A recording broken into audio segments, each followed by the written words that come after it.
بسم الله الرحمن الرحيم. الحمد لله وكفى وسلام على عباده الذين اصطفى، أما بعد،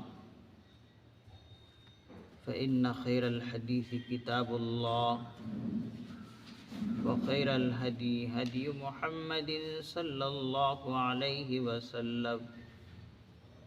وشر الأمور محدثاتها، وكل محدثة بدعة،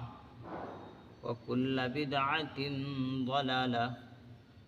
وكل ضلالة في النار. فقد قال الله تبارك وتعالى في القرآن المجيد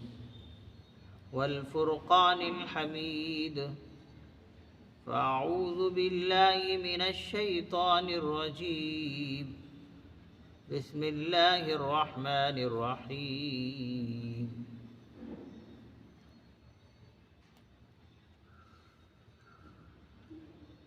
ولما جاءهم رسول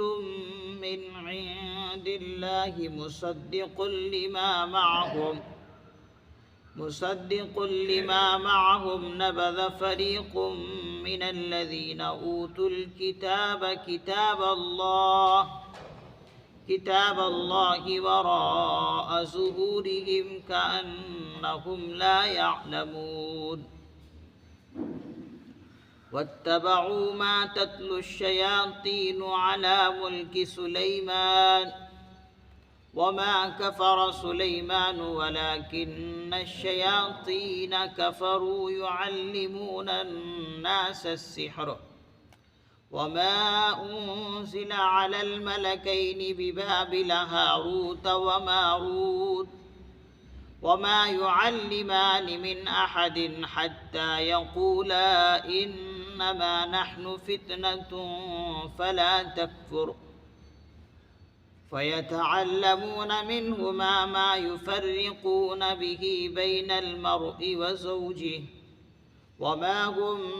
بضارين به من أحد إلا بإذن الله ويتعلمون ما يضرهم ولا ينفعهم ولقد علموا لمن اشتراه ما له في الآخرة من خلاق ولبئس ما شروا به أنفسهم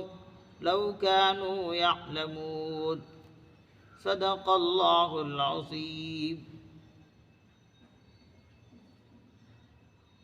ولما جاءهم رسول من عند الله مصدق لما معهم نبذ فريق،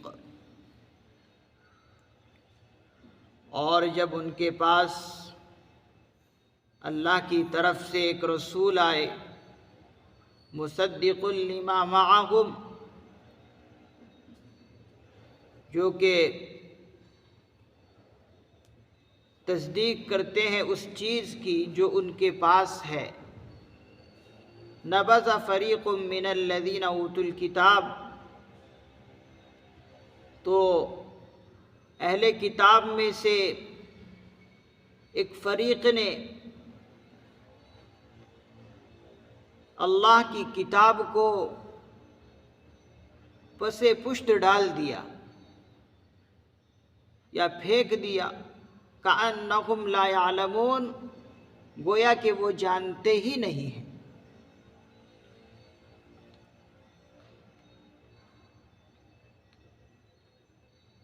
اللہ رب العزت اس آیت کریمہ کے اندر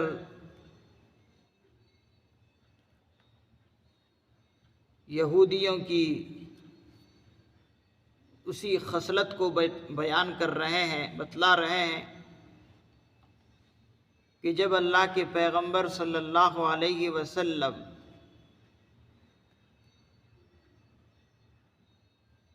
ان کے پاس آئے اور اللہ نے حضور پاک صلی اللہ علیہ وسلم کو نبی بنا کر مبعوث کیا اور آقا علیہ الصلوۃ والسلام کو ایک کتاب عطا کی جو کہ قرآن کریم کی شکل میں ہے، یہ کتاب ان کے پاس جو تورات نامی کتاب تھی اس کی تصدیق کرتی ہے، لیکن انہوں نے یہودیوں کی ایک فریق نے، ایک جماعت نے، جو کہ اہل کتاب تھے، یعنی آسمانی کتابیں ان کو بھی ملی تھی، تورات نامی کتاب، لیکن انہوں نے اللہ کی اس کتاب کو پس پشت ڈال دیا۔ ہونا یہ چاہیے تھا کہ یہ لوگ اللہ کی اس کتاب پر ایمان لے آتے، اور حضرات مفسرین اعظام نے فرمایا اگر وہ قرآن کریم پر ایمان رکھتے اور کلام الہی کو سچا کلام جانتے، گویا کہ وہ تورات ہی کو گویا کہ ماننے والے ہوتے۔ اگر اس قرآن کریم کو وہ ماننے لگتے اور اس کا اقرار کرتے کہ ہاں یہ اللہ کی طرف سے کلام ہے جو اپنے پیغمبر پر اللہ نے اتارا ہے، اگر وہ مان لیتے تو سمجھا جاتا کہ ہاں وہ تورات ہی پر گویا کہ ایمان رکھ رہے ہیں، اس لیے کہ ان کی تورات میں اس کتاب کی اور اس پیغمبر کی پیشین گوئی پہلے آ چکی ہے۔ تو ماننے میں اس وقت مشکل ہوتا جب ان کی کتاب میں اس کتاب کی باتیں اور اس پیغمبر کی پیشین گوئیاں نہیں کی جاتی، تب مشکل ہوتا، لیکن پیشین گوئیاں اور آخری رسول، آخری نبی آنے کی بات اس کتاب میں اللہ نے کئی جگہوں پر کی ہے، تو اگر اس کتاب کو مان لیتے تو سمجھا جاتا کہ ہاں گویا کہ وہ تورات کو مانتے بھی ہیں، پڑھتے بھی ہیں اور جانتے بھی ہیں۔ لیکن انہوں نے کیا کیا؟ اللہ رب العزت فرما رہے ہیں کہ اہل کتاب کے ایک فریق نے، یعنی ایک جماعت نے اللہ کی اس کتاب کو پس پشت ڈال دیا، اس پر کچھ عمل نہیں کیا اور اس کو گویا کہ انکار ہی کر دیا، اور انکار بھی اس طرح کیا انہوں نے کأنہم لا یعلمون، ایسا محسوس ہونے لگا کہ یہ کچھ جانتے ہی نہیں، تورات میں یہ لوگ کچھ پڑھے ہی نہیں، پیشین گوئیاں ان کو یاد ہی نہیں، ایسا محسوس ہو رہا، یعنی پڑھ کر بھی ایسے انجان بن گئے کہ بس بھولے بھالے ہو گئے، کہ انہوں نے کبھی اس کتاب میں پیشین گوئی حضور کی اور آخری نبی کی اور اس کلام کی کوئی وہ جملے اس میں پڑھے نہیں ہوں، ایسا انجان بن گئے۔ وَاتَّبَعُوا مَا تَتْلُو الشَّيَاطِينُ عَلَى مُلْكِ سُلَيْمَانَ، اور پیچھے لگ گئے اس چیز کی جو شیطان حضرت سلیمان علیہ السلام کے زمانے میں منتر کیا کرتا تھا۔ وَاتَّبَعُوا مَا تَتْلُو الشَّيَاطِينُ عَلَى مُلْكِ سُلَيْمَانَ، اور پیچھے لگے اس چیز کے جو حضرت سلیمان علیہ السلام کے زمانے میں شیطان پڑھا کرتا تھا، منتر پڑھا کرتا تھا، اس چیز کے پیچھے لگ گئے۔ وَمَا كَفَرَ سُلَيْمَانُ وَلَكِنَّ الشَّيَاطِينَ، اور حضرت سلیمان علیہ السلام نے کفر نہیں کیا، لیکن شیطان نے کفر کیا۔ وَلَكِنَّ الشَّيَاطِينَ كَفَرُوا، اور لیکن شیطان نے کفر کیا۔ يُعَلِّمُونَ النَّاسَ السِّحْرَ، لوگوں کو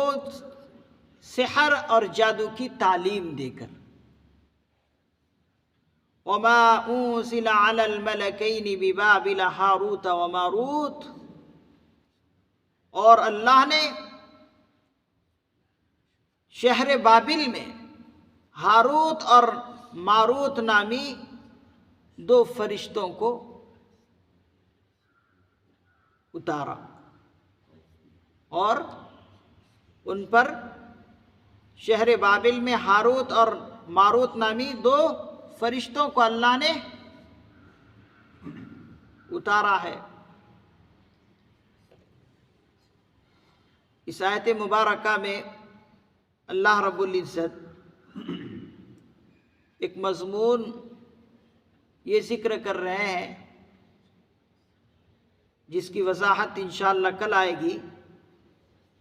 اللہ رب العزت نے آزمائش کے طور پر 2 فرشتوں کو شہر بابل میں، جو کہ عراق کا ایک مشہور و معروف شہر ہے، اس میں اللہ نے اتارے تھے۔ اور اتارنے کا مقصد اللہ رب العزت نے اسی آیت کے ٹکڑے میں یہ بتایا کہ یہ آزمائش کے طور پر اللہ رب العزت نے فرشتے اتارے تھے، وہ بھی 2 فرشتے جن کا نام بتایا گیا، ایک کا نام ہاروت اور ایک کا نام ماروت۔ کیوں اتارے تھے؟ قرآن کریم کا اگلا جملہ بتا رہا ہے نحن فتنہ، کہ ایک آزمائش کے طور پر اللہ نے ان دونوں فرشتوں کو وہاں پر اتارے تھے۔ اور یہ فرشتہ، یہ شیطان جو ہے، ان 2 فرشتوں کے تعلق سے بہت کچھ غلط باتیں کہا کرتے تھے، اور شیطان خصوصی طور پر یہودیوں کو یہ سبق پڑھا رہا تھا کہ دیکھو اے یہودیوں، یہاں شیاطین سے مراد جنات وغیرہ ہیں، تو یہودیوں سے کہا کہ دیکھو اللہ رب العزت نے 2 فرشتے اتارے ہیں، اور وہ 2 فرشتے اتارنے کا اللہ کا مقصد یہ ہے کہ یہ حضرت سلیمان علیہ السلام کو نعوذ باللہ جادو سکھاتے ہیں، اور جادو سکھا کر ان کا اقتدار بچایا ہوا ہے، اور حضرت سلیمان علیہ السلام کو یا کہ اپنے اقتدار پر جو بیٹھے ہیں، انہی 2 فرشتوں سے جادو سیکھ کر جادو کے بلبوتے پر ان کا اقتدار۔ اور نعوذ باللہ ایک نبی کے بارے میں ان یہودیوں نے شیطان کے سکھانے پر یہاں تک کہہ دیا کہ نعوذ باللہ حضرت سلیمان علیہ السلام نے کفر کیا ہے، جبکہ جتنے بھی نبی گزرے ہیں وہ کبھی کفر کر ہی نہیں سکتے۔ اور جادو یہ چیز حرام ہے، اور ان کا کہنا ہے، ان یہودیوں کا، کہ حضرت سلیمان علیہ السلام نے ان فرشتوں کے ذریعے سے جادو سیکھا ہے، اور جادو سیکھ کر گویا کہ اس جادو کے ذریعے سے اپنے اقتدار پر بیٹھے ہوئے ہیں۔ اس طرح سے ان یہودیوں نے 2 فرشتوں کے ذریعے سے جادو سیکھنے کی کوشش کی۔ اللہ رب العزت کے ان دونوں فرشتوں نے بہت انہیں سمجھایا کہ دیکھو ہم تمہارے پاس آئے ہیں اللہ کی طرف سے آزمائش بن کر، ہم تمہیں جادو سکھانے کے لیے نہیں آئے ہیں، بلکہ تم جو یہ کہتے ہو کہ معجزہ اور جادو میں کوئی فرق نہیں ہے، اس فرق کو واضح کرنے کے لیے اللہ رب العزت نے آزمائش کے طور پر ہمیں بھیجے ہیں۔ اس کی وضاحت آیت کے اسی ٹکڑے میں انشاءاللہ کل آئے گی، لیکن یہاں پر اتنا سمجھنا ہے کہ ان یہودیوں نے حضرت سلیمان علیہ السلام پر ایک بہت بڑا الزام لگایا، یہ لگایا کہ نعوذ باللہ حضرت سلیمان علیہ السلام نے جادو کو سیکھا، اور اس جادو کے بلبوتے پر اپنا اقتدار قائم کیا، اور انہی جادو کے ذریعے سے